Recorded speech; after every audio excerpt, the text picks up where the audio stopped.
Hey guys, it's your girl Onana, and I welcome you all to Onana Nation. So, if it is your first time on this channel, please go ahead and subscribe because you definitely love it here. On this channel, we talk all things entertainment, we talk about African recipes, and we do lifestyle. So, please go ahead and subscribe as we dive into today's topic. So, today we're actually going to be talking about Côte d'Ivoire. The presidential elections in Côte d'Ivoire just ended, and we now have a winner. Guess who the winner is? Alassane Ouattara. He just won, and this would be his third term. So this guy has been president of Côte d'Ivoire from 2010, and their presidential term is 5 years. So from 2010 to 2015, one term.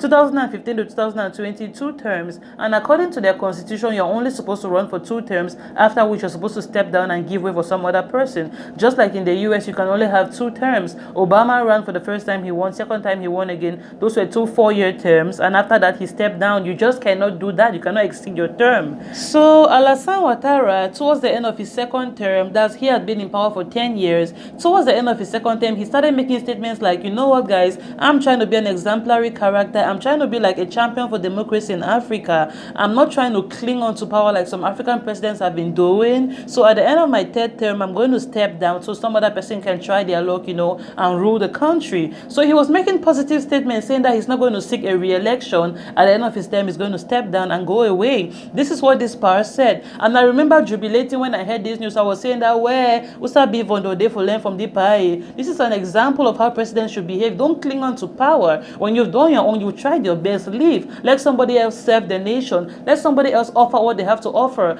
Like one head alone cannot rule a whole nation for 30 years, 38 years, 40 years. Let somebody else try their luck. So I remember making a YouTube video about this past purported resignation. I was so happy for him, like, okay, he's going to do his 2 terms and step down like everybody should do. So I was so happy for him. Not little did we know that part had ulterior motives. Well, what is wrong with African presidents? African presidents and the love of power. What is wrong with them? So this is this guy who has promised everybody he's going to step down. All of a sudden, it's many few months for him to step down. He sits in the presidential palace. He looks downstairs. He sees all the guards, all the servants, all the luxury cars, and he's like, I mean, I go live all the luxury, so I'm going to live this lifestyle of power and influence to go and be a regular man. He said, lie, yo, now he don't hold power for neck mungombo. Pa said he's not going anywhere. Matter of fact, he ran for the election, and now today we're getting news that he won. Can you imagine? What is wrong with African presidents? So today there's reports of unrest coming from Côte d'Ivoire. People are saying that others are demonstrating on the street. People are coming out like, no, we reject this result. We don't even want him as president. This guy has used his 2 terms already. Why is he running again? And Ado, on the other hand, that's Alassane Ouattara. He's defending himself like, nope, there was a constitutional change in 2006 which permits people for running for 3 terms. He is now claiming and calling a presidential law of 2006 that says that now I can run for a 3rd term if I want to. Of course, you guys know this is what African presidents do. President Paul Biya of Cameroon did the same thing. When the law says they can't run for more than 2 terms, as soon as they enter the office, the first thing they seek to do is change that law to make sure that they can run as many times as they want. So people are asking Alassane, like, why are you running for a 3rd term? And Alassane is quick to defend himself by saying that, oh, you guys forgot the laws changed in 2016. There was a new law that said people could run for more than 2 terms, and that's the law I'm holding right now, and that's why I'm running. So I'm actually right. I have my constitutional right to run for a 3rd term.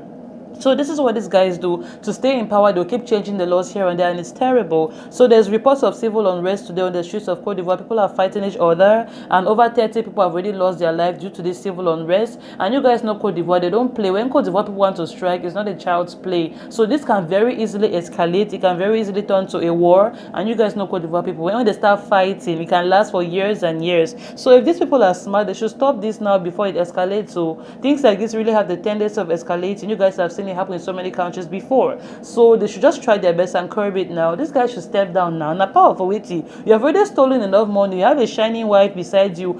Go, travel the world, see places, enjoy. Why are they clinging to power?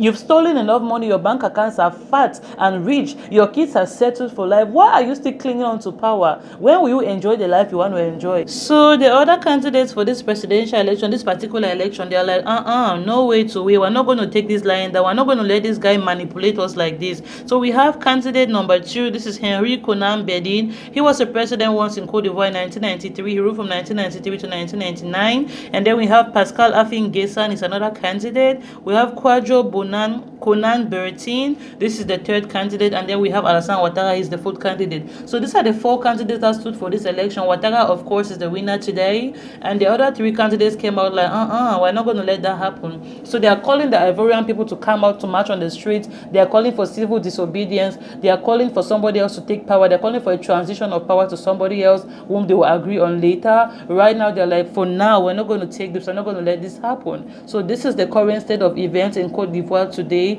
And if they are not careful, this can very quickly, very easily escalate into something that will be a monster. So we have to be careful, African leaders. We have to think about the people, the kids, and the potential bloodshed that can happen tomorrow. We should avoid all these things and let democracy take its place. Where all the banks themselves are tired. I'm tired of all these African presidents. I am, truly I am. So they'll go and rig elections, and if you hear the results, it's just ridiculous. How can you win a presidential election with three other candidates? There's four of you, and you alone you have 97%. Where?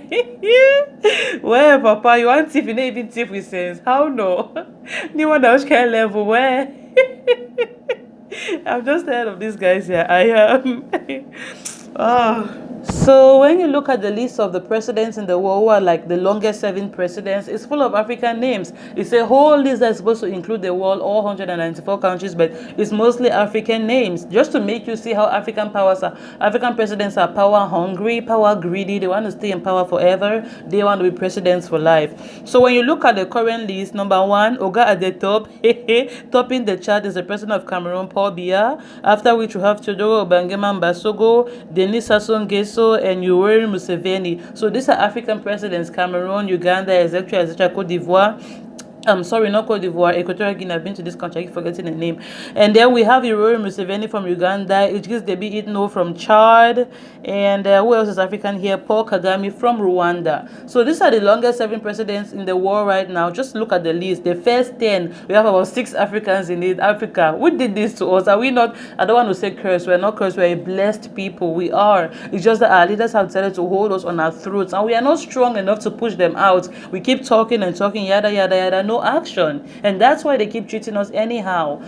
So if we would only unite our voices to tell these guys enough is enough, enough of your tyranny, enough of your dictatorship, then they are going to start learning sense. So I was particularly proud of Zimbabwe when they sent out Robert Mugabe. So sometimes when your presidents are holding you on your throat for 30 years, 40 years, not doing anything, they're actually hurting the country, hurting the economy. There's no job for the youth, there's civil unrest, there's strife, there's poverty, jobless and everything, unemployment. Like, you have to send them away. They're not helping us. They're hurting the nation. They're hurting the economy. They're hurting the people. And then they're serving the interests of some other country, some other leader in the West. So these are not our leaders. We don't want this kind of leaders. So the youth in Africa have to rise up and tell the presidents, it's time for a power transition. If you're not helping us, you're hurting us. And if you're hurting us, we don't want you. It's time for all these evil presidents to go away, for younger people to come in. They sent us to school that we should go and study. They told us we were the future. They told us the youth are the leaders of tomorrow, and we heard their words, we believed them. So we went to school, we studied. Now we have all these degrees in our bags, no jobs. Now we have all these degrees in our portfolio, no jobs. Every day we're writing CVs, going up and down, no jobs. They keep employing their cousins, they keep employing people from their villages,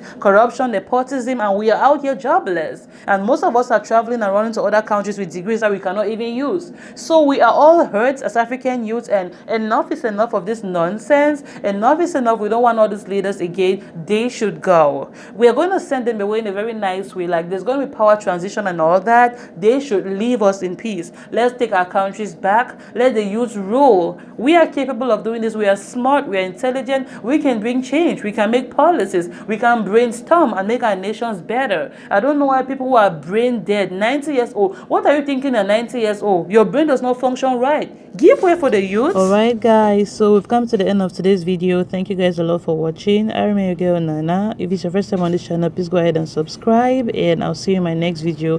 Until next time, stay safe everyone. Goodbye.